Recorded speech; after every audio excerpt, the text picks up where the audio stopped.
Back to the Yahowah blog. I am your host, Craig Wen.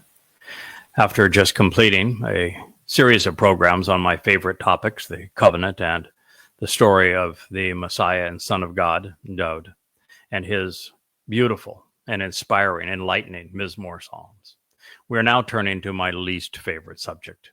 But unfortunately, this subject, I am the foremost expert in the world. Having written the 5 volumes of Goddamn Religion, 4,200 pages of analysis of the Islamic scriptures, where I put the Quran in chronological order using the Islamic Hadith to present Islam as Muhammad brought it into existence, as it really is, in an indisputable manner. I know more about the religion and why it inspires terrorism and death and rape and torture and enormous amounts of dishonesty and delusions than anyone else. And so it is my responsibility to share what I have learned, particularly because I love Yisrael. My mission is to protect Jews. And as a result, this religion, which was conceived to eradicate them, where Muhammad began the religion of Islam by perpetrating genocide against Jews so that he could satiate the lust for money of the first Muslims, and they could steal their homes, rape their wives, and enslave their children. That is the birth of Islam, and the world needs to know it. So I've begun a series of programs that share what we know about Muhammad's first terrorist raids. This is about a year after Muhammad arrived in Yathrib, today's Medina. And we're going to pick up the story with a Bukhari Hadith, volume 5, book 59, number 288. Should anyone believe that Muhammad was more than the godfather of a criminal enterprise committed to waging war against all mankind, I want you to think again. Because where we are headed, and a number of programs, is to the first successful terrorist raid of Muhammad. And it's the Battle of Badr. It is the subject of the 8th surah of the Quran. It is one of the most despicable presentations ever made in the name of a god or religion. But before we get there, I want to share the background with you so we don't pluck something out of context, so that you know the whole story. This hadith reads, I witnessed a scene that was dearer to me than anything I had ever seen. Aswad came to the Prophet while Muhammad was urging Muslims to fight the pagans. He said, we shall fight on your right, and we shall fight and on your left, and in front of you and behind you. I saw the face of the Prophet getting bright with happiness, for that delighted him. There is a myth that is percolating in ignorant Britain that jihad is okay for the Muslims marching in the streets to terrorize people into submission because jihad has many meanings. It is a lie. It does not. It has one meaning in the Quran, and since it is an Islamic term, the only definition that matters is the one that Allah gave it. And the definition of jihad in the Quran is fighting and killing in Allah's cause. That is an irrefutable fact. And so whoever in Great Britain, soon to be Little Britain, made that determination, you are ignorant and you are immoral. Here, the thing that delighted Muhammad was those who fought for him, around him, with him. Mind you, he was never fighting to defend the first converts to Islam. Never. He only fought to conquer people, to steal their property, to steal everything that they had, to rape their women, to enslave their children. That is the only reason that he fought. Every terrorist raid is either a successful or failed version of Muhammad sending the first Muslims out to rob people, to kill them, to enslave them, and to intimidate them through terrorism. Those are the facts, and they are also indisputable. What is not a fact is the reference to Muhammad as a prophet in the Hadith. Muhammad was not a prophet. He never issued a single prophetic statement that proved true. Not one. And every time he made a pronouncement, it turned out to be untrue. To be a prophet, one has to be right 100% of the time. One mistake and you're done. You are a false prophet. In Muhammad's case, he never got one right, and he got them all wrong. You could not be a bigger fraud as a prophet than was Muhammad. Let the truth be known.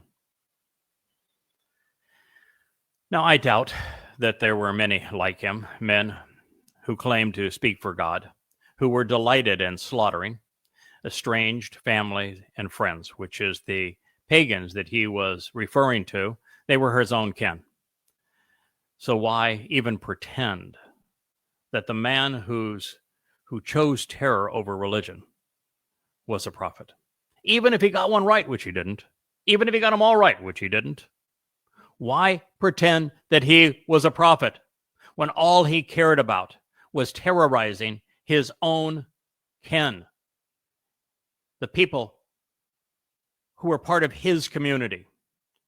And he didn't just want to terrorize them. He didn't just want to kill them. He didn't just want to fight them. He wanted to rape their women and enslave their children.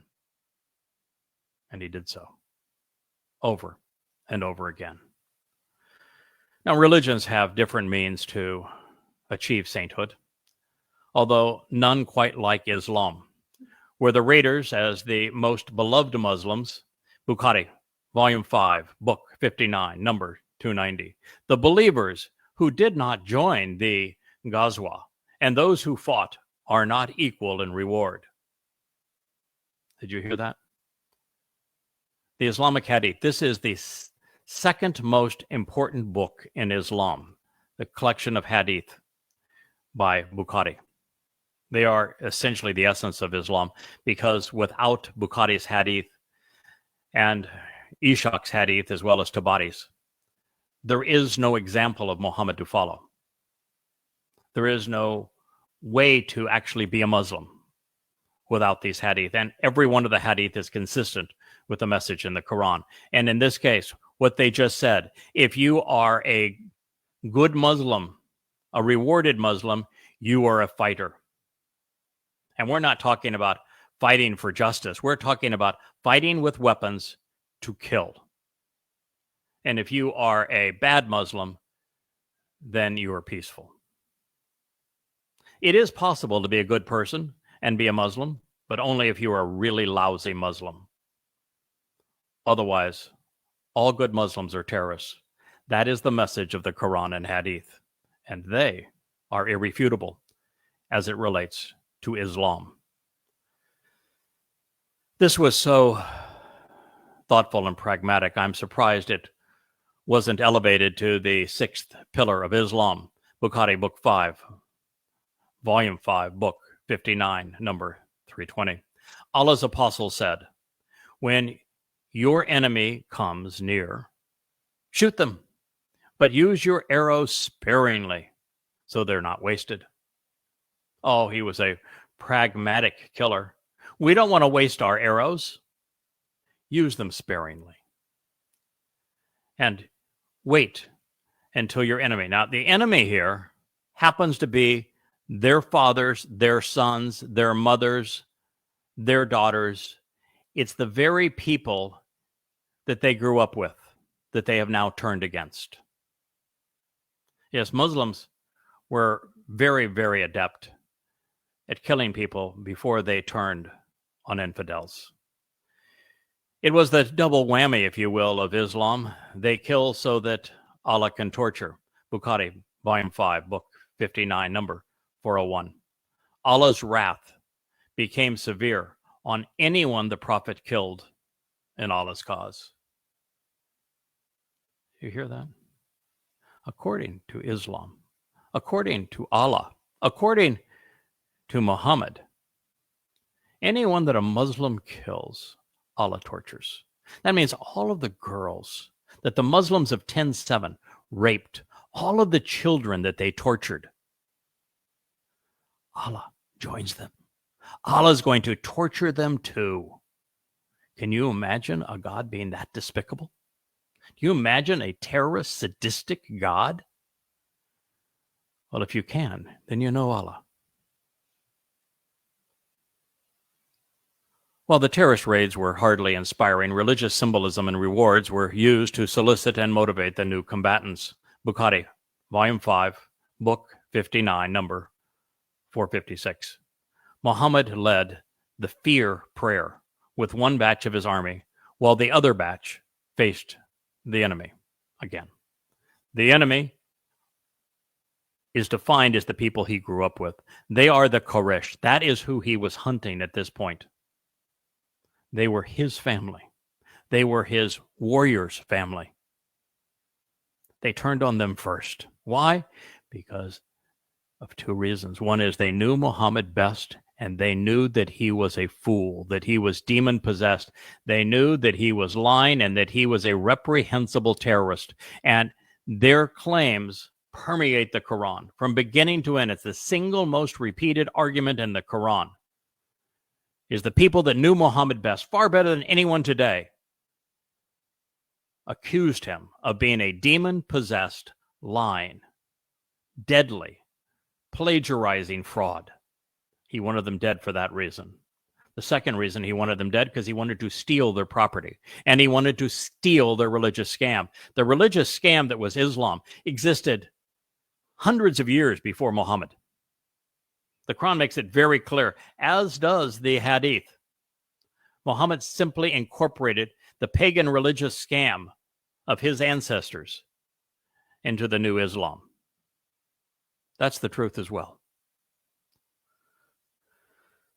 The prayer of fear in Islam is not a prayer at all. You've heard it. There's no denying it.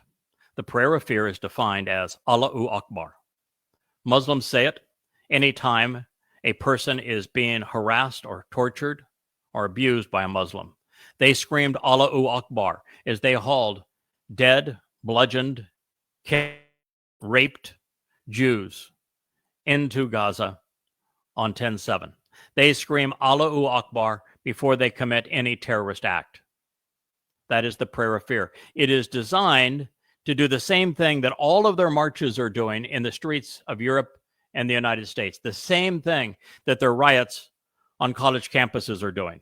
It is designed to instill fear. They're trying to get you to capitulate. They want you to see them as an irresistible force. They want to cower everyone into submission. And fear is their tactic. That is why terror is their only tactic.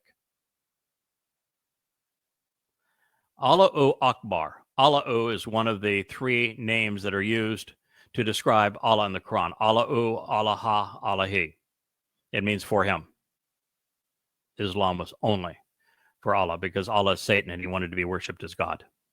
Now, beyond that, Akbar, since everything in the Quran is a bastardized version of Hebrew, Akbar means rat, mouse. So it really means Allah's a rat, if you get to the root of the word. They want you to believe that it means Allah is greater.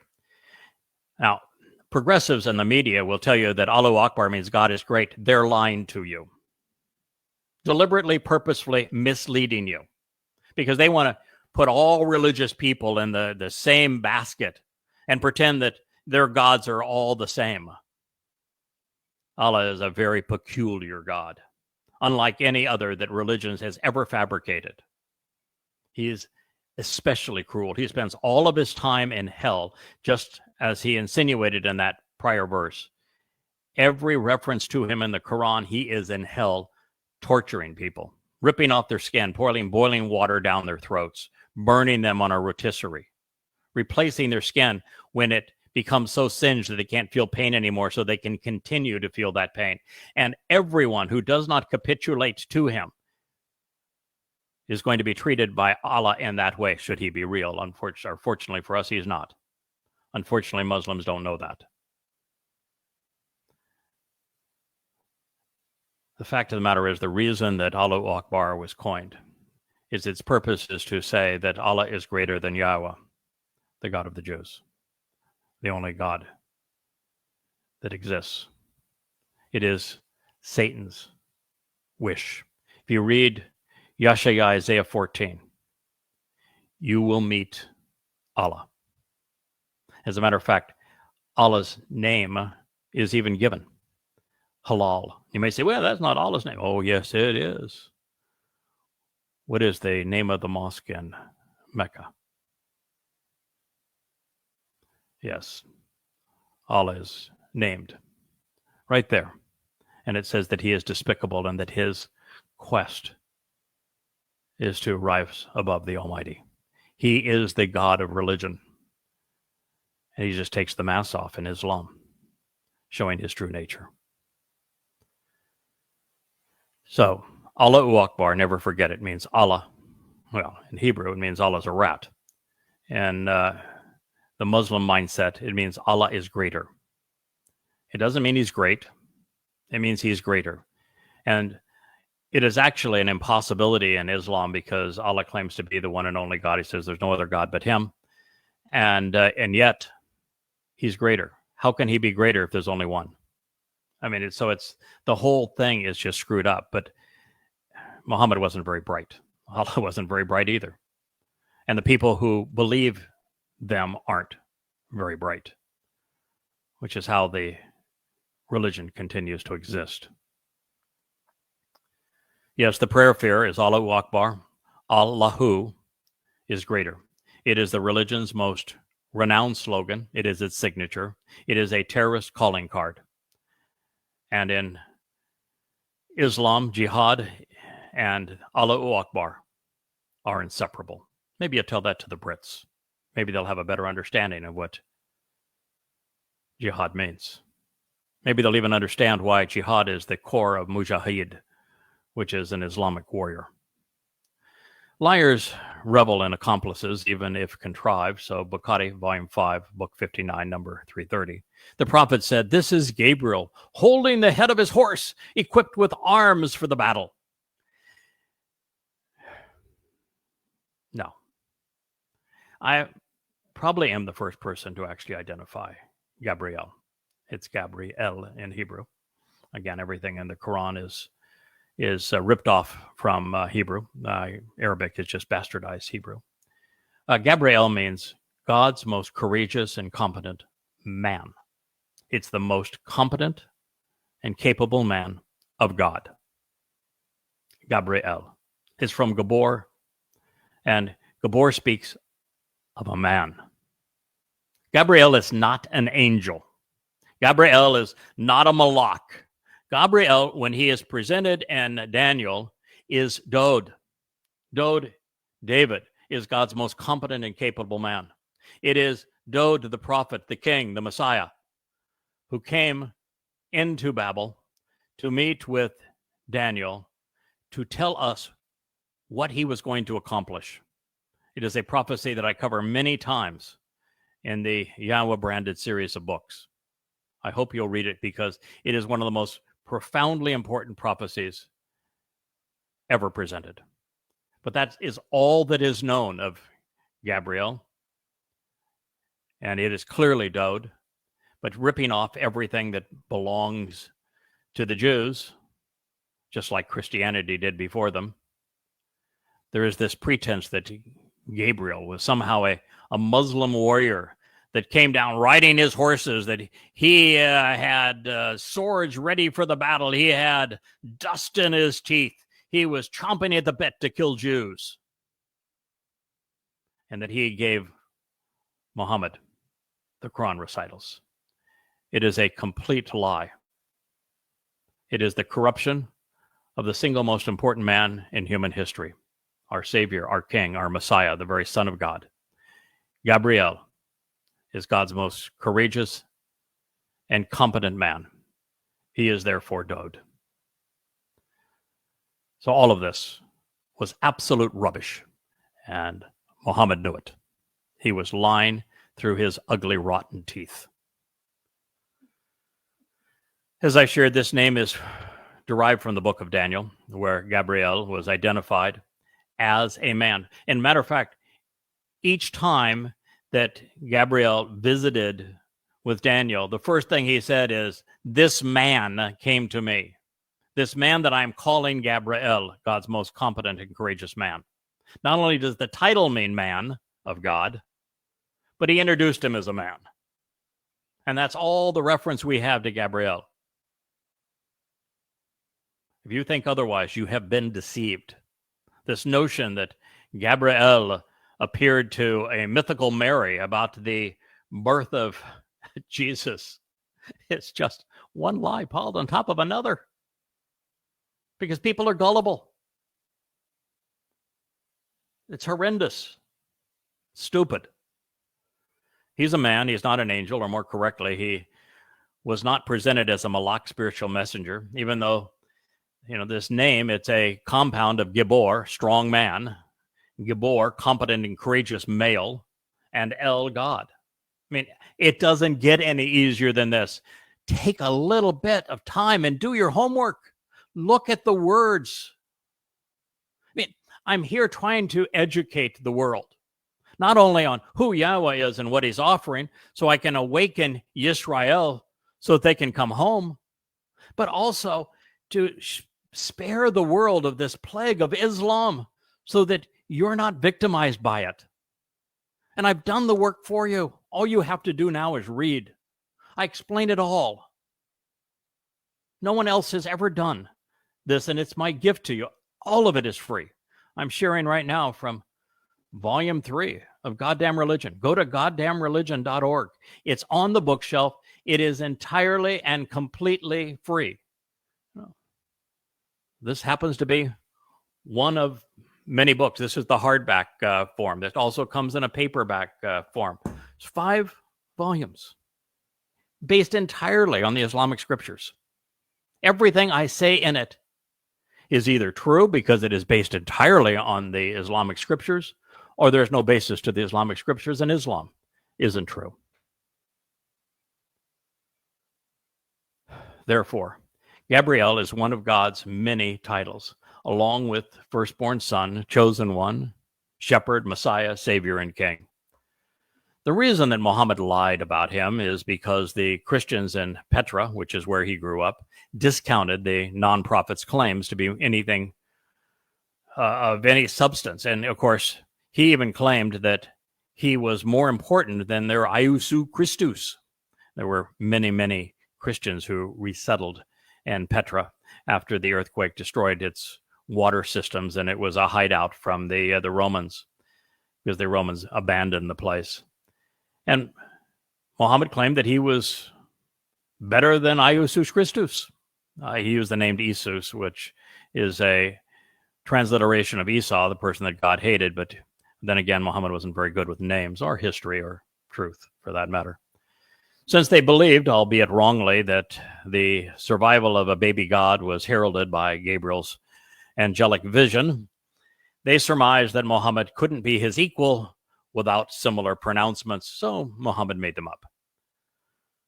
Always the conniving one, Mohmmad parroted the name and claimed him as if he were both an angel and a personal assistant. And while he was wrong on every account, well, for example, if he really was a malak, malak is a spiritual being. They're an energy-based being. If a malak wants to engage to stop somebody from doing something, they want to thwart their activity, they will simply vaporize them. Just whoof, amounts of energy gone. They don't pick up swords. Yahweh's malak, spiritual envoys and messengers, do not play with weapons of war. They don't ride horses either. They can travel in space and time. This is a Arabian projection on a Christian myth derived by counterfeiting the Torah and prophets. He was wrong on every account, misappropriating people from Yahweh's Torah and prophets, and he had done so often that Allah became proficient at it as well. Mohmmad simply followed suit. unaware of the fact that amongst people who know the truth, who have done their homework, who have actually read and thought about what is revealed, he made a fool of himself. That's why I disprove his credibility all the way through the 4,200 pages of goddamn religion. I prove the case overwhelmingly. It is ironic that, based upon his return with Yahweh on Yom Kippurim in 2033, Gabriel Dode's first order of business will be to haul Satan, and thus Allah, off to Sheol and then eliminate all Muslims, along with all of their shrines, mosques, governments, and militias, for having abused his people. Now, that's only partially true relative to the timing. I'm actually going to return 3.5 years before Dode's arrival, and I will be standing next to Elia. I will be sharing these very words with all who will listen from the Temple Mount. And since I'm allergic to all things Islam, the Dome of the Rock and the mosque, Alaska Mosque, will both be destroyed. If Jews don't have the courage to destroy them between now and then, I will destroy them upon my return. So they will get an early demise. Good riddance. There'll be no greater enemy of Islam than the Messiah, than Gabriel, than the Son of God. So Muhammad chose poorly on who to tick off. And since I have been given the opportunity to serve as Dode's herald, representing him between now and this time, I will not forget what Muhammad falsely claimed regarding my shepherd, savior, and king. As his judge, I intend to inflict worse on Muhammad than he perpetrated against Yehudim before dispatching his sorry soul to Sheol, hell. Yes, I am going to condemn Muhammad to hell, but not before I torture him for all of the hell he has wrought upon God's people, for all of the little children who have been tortured by Muslims, for all the women that have been raped by Muslims, for all of the Jews who have been harassed and enslaved. Recognizing that in the Islamic State since 1948, 99.5% of the Jewish population is gone. And they claim genocide against Jews. Sheesh. I am not just writing a series of books against the non-prophet of Islam and his ungod, condemning them to a painful punishment and sending them off to hell, deservedly so. Bukhari, Volume 5, Book 59, number 440.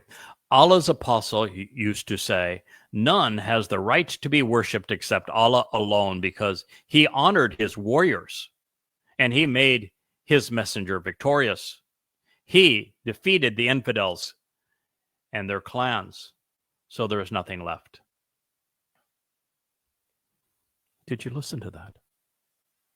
Did you hear what Muhammad said? First of all, a God that wants to be worshipped is demented. To create an inferior species to worship you says that you're a narcissist not worth knowing. God does not want to be worshipped. Donald Trump may want to be worshipped. You know, he is a narcissist. Fact is, he's a whole lot better than the alternative on this last election by 1,000,000%. But nonetheless, you know, he loves adulation. Yahweh wants none of it. He never once asked anyone to bow down to him. He never once asked anyone to worship him. He never once tells anyone even to pray to him. He knows who he is. He's comfortable with who he is. He knows what he's offering. And his desire is to help us, not the other way around. And in this particular case, Allah needed to be worshipped. Why? Because Allah isn't God. He needs to be worshipped. That is his goal. He wants to be worshipped as if he were a God. And how does he deserve this? Because he honored his fighters, his warriors, his killers. And he made Muhammad victorious. What? With terror. If this is why your God deserves to be worshipped, then you're a terrorist. You are sadistic. Then you're no better than he is. Then he said he defeated the infidel clans. The clans he's talking about are his own family, the very people who gave him life, so that there is nothing left. We will continue our presentation of Mohammed's first terrorist raids so that you know the truth about Islam, about the Quran, about the Hadith, about Allah, and about what terror really represents in this religion. You will understand why they're trying to terrorize us in our streets, on our college campuses, and in social media. And with the truth, they will not be able to harm you. I am Craig Wynn, and this has been the Yahowah blog.